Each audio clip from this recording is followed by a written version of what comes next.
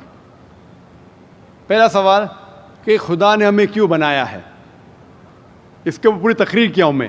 Purpose of creation, purpose of creation پوری تقریر ہے میری 1.5-2 گھنٹے کی, سوال جواب کے ساتھ 3-3.5 گھنٹے کی, وقت نہیں ہے لیکن مین پوائنٹ کہوں گا.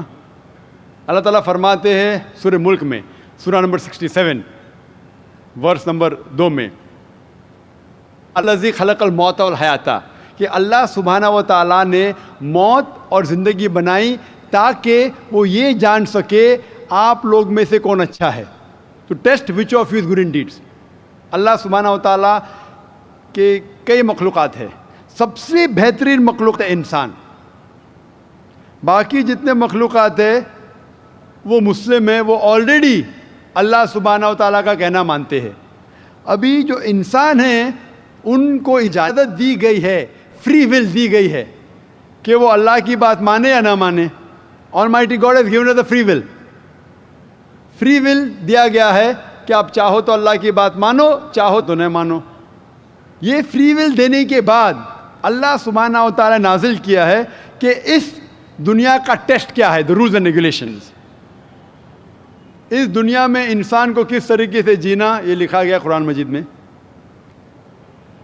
اگر آپ اللہ کے احکامات کے مطابق چلتے ہیں تو آپ سفلتا پائیں گے اور انشاءاللہ جنت میں جائیں گے. اگر احکامات کے مطابق نہیں چلیں گے تو آپ اس ایگزامینیشن میں فیل ہوں گے اور پھر جنت میں نہیں جائیں گے, دوزخ میں جائیں گے.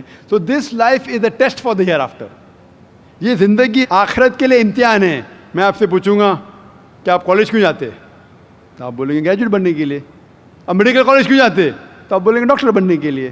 تو ہم یہ دنیا میں آئے ٹیسٹ پاس کرنے کے لیے, کیونکہ اس دنیا میں آنے کے پہلے سورہ اعراف سورہ نمبر 7 آیت نمبر 172 میں لکھا ہے کہ اللہ سبحانہ و تعالیٰ نے ساری انسانیت کو, آدم سے اب تک ساری انسانیت کو, from the lines of Adam کھڑا کیا, پوچھا کہ کون ہے عبادت کے لائق, اور سب نے کہا صرف ایک اللہ سبحانہ و تعالیٰ.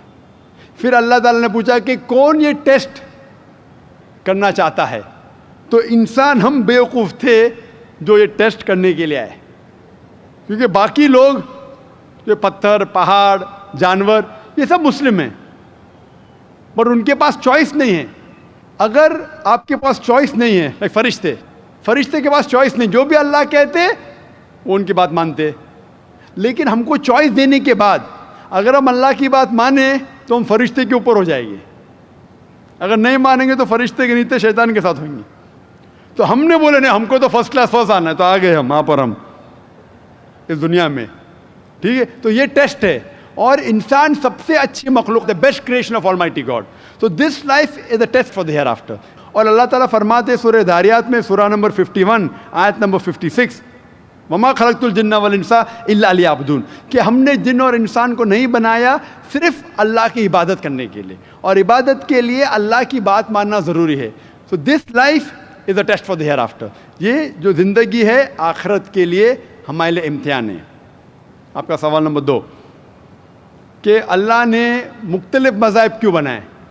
اللہ نے صرف ایک ہی مذہب بنایا ہے, ایک ہی دین, جس کا نام قرآن میں ہے سورہ ال عمران سورہ نمبر 3 آیت نمبر 19 میں, ان الدین عند اللہ الاسلام, the only religion acceptable in the sight of Allah is Islam. صرف ایک ہی دین جو اللہ کے نزدیک صحیح ہے وہ اسلام.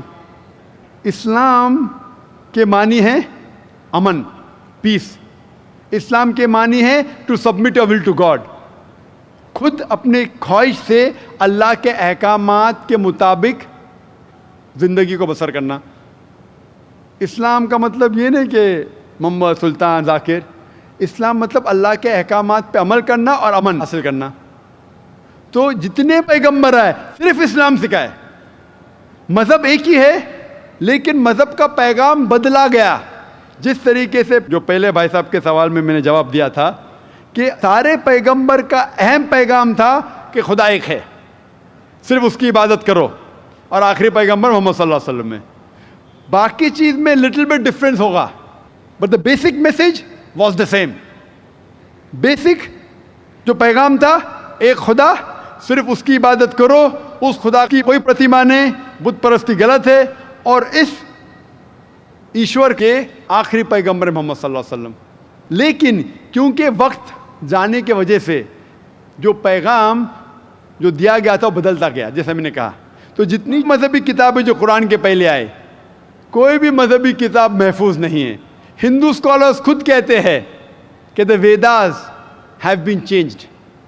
بائبل اسکالرس خود کہتے ہیں بائبل ہیو بین چینجڈ. جتنے مذہبی کتاب کے اسکالرز کہتے ہیں کہ ان کی مذہبی کتاب میں تبدیلی آ چکی ہے. لیکن قرآن میں الحمدللہ, اور جو دشمن اسلام ہیں, اکارڈنگ ٹو ولیم مور, جو ایک اسلام کا بہت گریٹ کرٹک ہے, اسلام کے خلاف بات کرتا ہے, وہ پھر بھی کہتا ہے 200 سال پہلے کہا کہ ایک واحد مذہبی کتاب جو 1200 سال تک کے محفوظ ہے وہ ہے قرآن. تو مذہب ایک ہی ہے, اللہ میں ماننا, اس کی عبادت کرنا, اس کے علاوہ کسی کی عبادت نہیں کرنا, اور آخری پیغمبر محمد صلی اللہ علیہ وسلم, ایک ہی مذہب. ہم لوگوں نے اس کے غلط ڈفرینٹ نام دیے, تو مذہب ایک ہی تھا. آپ کا آخری سوال, اتنے ڈفرینسز کیوں پیدا کیے؟ وہ اللہ نے نہیں کیے, انسان نے کیے. خدا کا سب میسج یکساں تھا, ہم انسانوں نے اسے تبدیل کیا, جیسا میں نے کہا نا, کائی کے لیے, فائدے کے لیے.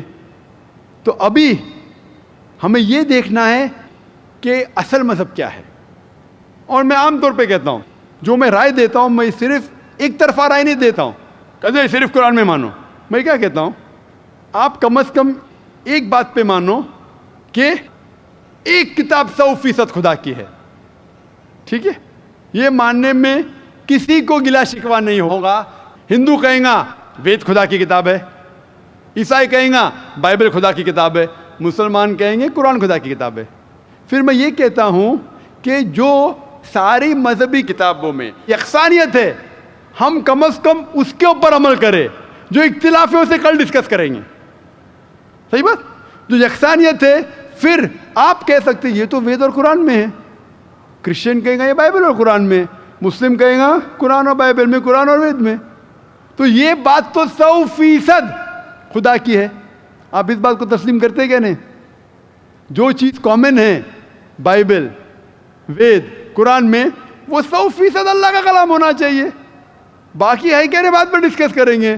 تو ساری مذہبی کتابوں میں لکھا ہے کہ محمد صلی اللہ علیہ وسلم آخری پیغمبر, اختلاف کی بات نہیں ہے.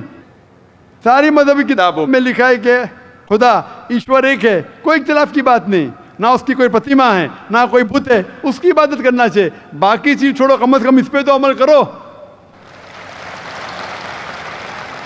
اس طریقے سے میں نے تقریر کی, ہندو مذہب اور اسلام میں یکسانیت, عیسائی مذہب اور اسلام میں یکسانیت, اور ثابت کیا کہ بائبل میں لکھا ہے شراب حرام ہے, وید میں لکھا ہے شراب حرام ہے, قرآن میں لکھا ہے شراب حرام ہے, تو شراب مت پیو.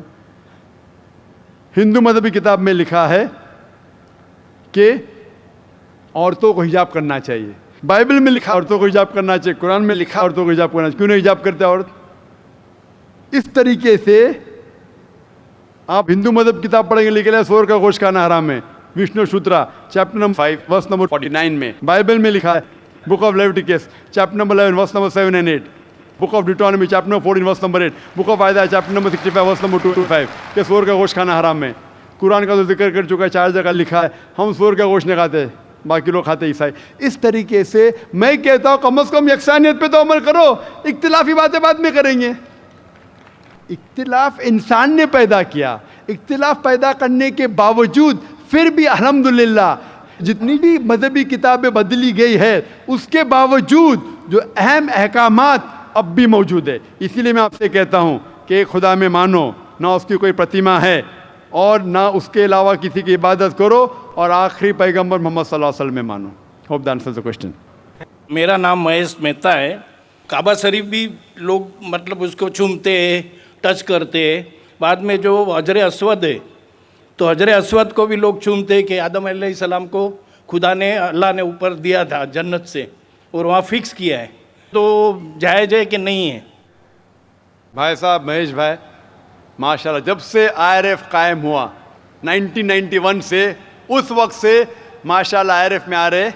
اور اگر کوئی شخص, جب ہماری ویڈیو لائبریری شروع ہوئی تھی, اگر کوئی شخص جس نے سب سے زیادہ کیسٹ دیکھا ان چند سالوں میں وہ ہے مہیش بھائی ماشاءاللہ.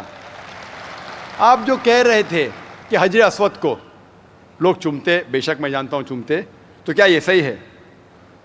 لوگ کو غلط فہمی ہے کہ مسلمان حجر اسود کی عبادت کرتا ہے. کوئی بھی مسلمان حجر اسود کی عبادت نہیں کرتا. لوگ کو یہ غلط فہمی ہے کہ لوگ کعبہ کی عبادت کرتے ہیں, کیونکہ ہم مکہ جاتے ہیں, عمرہ میں, حج میں طواف کرتے ہیں, نماز پڑھتے اس کے طرف پڑھتے ہیں. تو یہ کیوں؟ اس کی وجہ ہے کہ کعبہ, حجر اسود ہمارے لیے قبلہ ہے. قبلہ مینس ڈائریکشن. اگر ہمیں آج نماز پڑھنا ہے تو کوئی کہے گا پورب کی طرف دیکھ کے پڑھو, کوئی کہے گا پشچم, کوئی کہے گا نارتھ, کوئی کہے گا ساؤتھ, کوئی ایسٹ, کوئی ویسٹ, کس طرف دیکھے. تو یکسانیت کے لیے ہم سارے لوگ کعبہ کی طرف منہ کر کے نماز پڑھتے ہیں, فار کانگریگیشن, فار یونٹی. تو اگر ہم نارتھ میں رہ رہے تو ہم ساؤتھ کی طرف دیکھ کے نماز پڑھتے, ساؤتھ میں تو نارتھ کی طرف, ایسٹ میں تو ویسٹ میں, ویسٹ میں تو ایسٹ میں. اور ہم جانتے ہیں کہ جب مسلم کارٹوگرافرز نے پہلی بار جب ورلڈ میپ ڈرا کیا تھا تو ساؤتھ پول اوپر تھا, نارتھ پول نیچے, اور کعبہ بیچ میں تھا. ویسٹرن کارٹوگرافرز آئے اور میپ کو الٹا کیا, north pole top, south pole down, north pole اوپر, ساؤتھ پول ڈاؤن. بٹ الحمدللہ پھر بھی کعبہ بیچ میں ہی ہے, سینٹر. تو کعبہ ہمارے لیے قبلہ ہے, ڈائریکشن. ہم جب جاتے عمرہ کے لیے, حج کے لیے, ہم کعبہ کے گول, حجر اسود کے گول, کعبہ کے گول ہم طواف کرتے ہیں. ہم طواف اس لیے نہیں کرتے کیونکہ ہم اس کی عبادت کرتے, ہم طواف اس لیے کرتے کیونکہ اللہ کا پیغام ہے, اللہ کا احکام ہے, ہمارے رسول کا احکام ہے. لیکن منطق سے میں سوچوں, لاجک سے سوچوں تو یہ سوچ سکتا ہوں کہ ہر سرکل کا ایک سینٹر ہے, ایک محور ہے, ایک سینٹر. کیونکہ ہم مانتے ہیں کہ اللہ ایک ہے, خدا ایک ہے, اسی لیے ہم کعبہ کے گول طواف کرتے ہیں, یہ دکھانے کے لیے کہ اللہ خدا ایک ہے. جیسے آپ نے فرمایا کہ مسلمان چومتے ہیں, بالکل صحیح فرماتے ہیں. میں تو میرے بیٹے کو بھی چومتا ہوں. کل آپ کہیں گے کہ بیٹے کی عبادت کرتا ہوں, اس کا جواب دوں گا میں. ایک حدیث ہے صحیح بخاری کی, والیوم نمبر 2, حضرت عمر رضی اللہ عنہ جو سیکنڈ خلیفہ تھے اسلام کے, وہ یہ حجر اسود کو دیکھ کے کہتے ہیں کہ یہ کالا پتھر نہ ہی میرے لیے کچھ اچھا کر سکتا ہے, نہ میرے لیے کچھ برا کام کر سکتا ہے, کیونکہ میرے آخری رسول محمد صلی اللہ علیہ وسلم سے چوما, اس لیے میں چوم رہا ہوں. It can neither benefit me, it can neither cause me harm. نہ مجھے کوئی نقصان پہنچا سکتا ہے, نہ مجھے کوئی فائدہ پہنچا سکتا ہے, کیونکہ محمد صلی اللہ علیہ وسلم نے چوما, اس لیے میں چوم رہا ہوں. یہ الفاظ دوسرے خلیفہ حضرت عمر رضی اللہ عنہ کہ کافی ہے بتانے کے لیے کہ ہم مسلمان حجر اسود کی عبادت نہیں کرتے. اور محمد صلی اللہ علیہ وسلم کے وقت پہ کئی صحابہ کعبہ پہ چڑھ کے اذان دیتے تھے. اگر کوئی مسلمان کعبہ یا حجر اسود کی عبادت کرتا ہے, کوئی بھی بت پرست جو بت کی عبادت کرتا ہے اس پہ کبھی بھی نہیں چڑھے گا. تو یہ کہنا کہ ہم کعبہ یا سنگ اسود یا حجر اسود کی عبادت کرتے ہیں, کئی صحابہ نے کعبہ پہ چڑھ کے اذان دی, تو یہ ثابت ہے کہ ہم نہ کعبہ نہ حجر اسود کی عبادت کرتے ہیں, ہم صرف اس کو قبلہ مانتے ہیں. اور کیونکہ اللہ کے رسول نے چوما اس لیے ہم چومتے ہیں, ہم اس کی عبادت نہیں کرتے.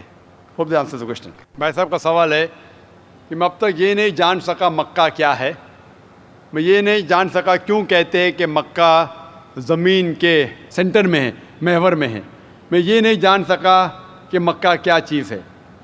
بھائی صاحب مکہ جس طریقے سے قرآن مجید میں ذکر آتا ہے سورہ ال عمران میں سورہ نمبر 3 آیت نمبر 96 میں کہ بکہ وہ جگہ ہے جو سب سے پہلے عبادت کے لیے بنائی گئی, سب سے پہلے عبادت کی جگہ بنائی گئی وہ ہے مکہ. اور قرآن مجید میں لکھا ہے سورہ اسراء میں چیپٹر نمبر 17 آیت نمبر 1 میں کہ اس کے ارد گرد امن ہے, اور مکہ کو کہا گیا ہے دار الامن. اور جہاں تک کہ سینٹر کا سوال ہے, آپ جب ورلڈ میپ دیکھیں گے, آپ اسکول میں پڑھے ہوں گے ورلڈ میپ آپ کھولیں گے تو آپ دیکھیں گے کہ نارتھ پول اوپر ہے, ساؤتھ پول نیچے ہے, ویسٹ کے طرف ہے امریکہ, ایسٹ کے طرف آپ دیکھیں گے جاپان, سعودی عربیہ جو ہے سینٹر میں, اور مکہ جو ہے, جو سٹی مکہ ہے وہ ڈاٹ آپ دیکھیں گے اوپر اور نیچے بھی سینٹر میں, لیفٹ اینڈ رائٹ میں بھی سینٹر میں. تو اسی لیے ورلڈ میپ آپ دیکھیں گے تو مکہ از ان دا سینٹر, مطلب محور ہے. تو that is one of the meanings. But real ہے کیا وہ دار الامن ہے, اور وہ امن کی جگہ ہے, اور وہ پہلی عبادت کے لیے جگہ بنائی گئی. اللہ سبحانہ و تعالیٰ فرماتے قرآن مجید میں, I see the people's means like the bhakt of Allah, they pierce their body and their means they do rally out on the road. What is it actually? بھائی صاحب نے سوال کیا کہ ہم دیکھتے ہیں کہ مسلمان لوگ اپنے جسم کو مارتے ہیں اور خون کرتے ہیں, کیا ہے؟ قرآن مجید میں کہا بھی نہیں لکھا ہے کہ مسلمان شوڈ پیئرس دی باڈی. قرآن مجید میں کہا نہیں لکھا ہے کہ اپنے جسم کو مارنا چاہیے. جہاں تک کہ صحیح حدیث ہے, صحیح حدیث میں اللہ کے رسول فرماتے ہیں اگر انتقال ہوتا ہے آپ کے گھر والے کا یا کوئی نقصان ہوتا ہے, میکسیمم آپ 3 دن تک سوگ منا سکتے ہیں, 3 دن سے زیادہ نہیں, کیونکہ کسی کا بھی انتقال ہوتا ہے وہ اللہ کی طرف سے ہے. تو انتقال ہونے کے بعد بھی, موت کے بعد بھی اگر آپ کو سوگ منانا ہے, اگر آپ کو you want to wail and cry, maximum 3 days. تو یہ قرآن اور حدیث کے مطابق نہیں ہے, اور کوئی بھی کرتا ہے تو قرآن کے خلاف کرتا ہے. Hope the answer the question. بہن نے اچھا سوال پوچھا ہے کہ ان کی ایک سہیلی نے کہا کہ مسلمان آخرت میں جنت میں جائیں گے, غیر مسلم دوزخ میں جائیں گے. مسلم مطلب وہ جو امن حاصل کرتا ہے, اللہ سبحانہ و تعالیٰ کے احکامات کے مطابق چلتا ہے, قرآن اور صحیح حدیث پہ عمل کرتا ہے, اسے کہتے ہیں صحیح مسلم. یہ بالکل صحیح ہے کہ جو عملی طور پہ صحیح مسلمان ہے وہ انشاءاللہ جنت میں جائے گا. لیکن آپ کا سوال تھا کہ جو غیر مسلم اچھے اعمال کرتے ہیں وہ کیوں نہیں جنت میں جائیں گے؟ بہن, جنت میں جانے کے لیے 4 شرائط ہے. جب میں میرا 10th اسٹینڈرڈ پاس کیا, میں سینٹ پیٹرس اسکول سے فارغ ہوں, جب میں ICSE میں تھا 10ویں میں, میرے ایگزامینیشن میں 6 کمپلسری سبجیکٹس تھے. انگلش, میتھمیٹکس, سائنس, جغرافی, history, Hindi, 6 subjects compulsory. 6 subjects میں پاس ہونا کمپلسری ہے. اسی طریقے سے انسان کو جنت میں جانے کے لیے 4 شرائط ہے. یہ لکھا ہے سورہ العصر میں, سورہ نمبر 103 آیت نمبر 1 2 3, جس میں اللہ تعالیٰ فرماتے والعصر ان الانسان لفی خسر الا الذین آمنوا وعملوا الصالحات وتواصوا بالحق وتواصوا بالصبر. اللہ سبحانہ و تعالیٰ قسم کھا رہے ہے وقت کی, عصر کی, بے شک انسان خسارے میں ہے. صرف وہ لوگ جو 4 چیز میں سفلتا پاتے ہیں وہ لوگ خسارے میں نہیں ہیں. اور یہ 4 چیزیں ایمان, عمل صالحات, وتواصوا بالحق, وتواصوا بالصبر. جس طریقے سے مجھے 10th اسٹینڈرڈ پاس کرنے کے لیے 6 سبجیکٹس میں پاس ہونا کمپلسری ہے. مثال کے طور پہ اگر مجھے میتھمیٹکس, انگلش, ہسٹری, جغرافی, سائنس میں 99% مارکس ملتے ہیں, 99%, اور ہندی میں صرف مجھے 10% ملتے ہیں, اینڈ پاسنگ مارکس از 40%.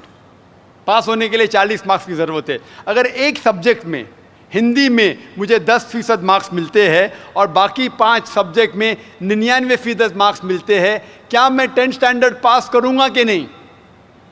بہن, میں آپ سے پوچھنا چاہتا ہوں, کیا میں 10th اسٹینڈرڈ میں سفلتا پاؤں گا کہ نہیں؟ ایک سبجیکٹ میں 10%, باقی 5 سبجیکٹس میں 99%, کیا میں 10th اسٹینڈرڈ پاس کروں گا کہ نہیں؟